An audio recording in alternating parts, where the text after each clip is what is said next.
Hello everyone! So, gusto ko lang pong i-share sa inyo kung paano ako gumawa ng tinatawag na embutido or meatloaf. Sa Tagalog po, ang tawag natin dyan is embutido. So, ayan po lahat yung mga ingredients na gagamitin ko para sa paggawa ng meatloaf. So, actually, yung meat ko is a combination siya ng round turkey and beef. So, ayan na po, pinagsama-sama ko na siya. Make sure na isi-season natin siya. At pagkatapos po, pwede nating dagdagan ng milk kasi pampasarap siya.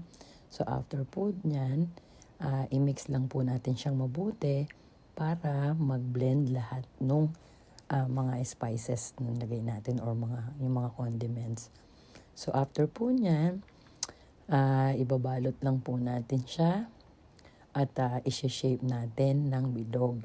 So parang gagawa po tayo ng maliit na bed dyan sa ating pagbabalutan.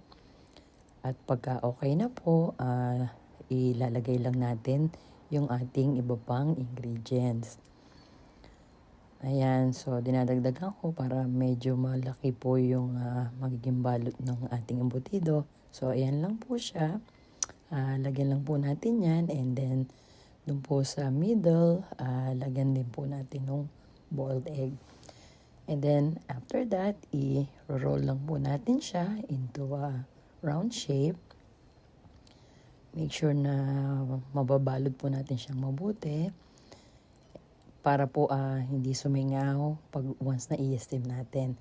So ayan lang po, make sure po na tight yung pagkakabalot natin. At pag ready na po, i-steam lang po natin siya ng at least an hour. So, after an hour, ayan na po ang ating meatloaf. At mas masarap po siya pagka medyo fried. I hope you enjoyed watching my video.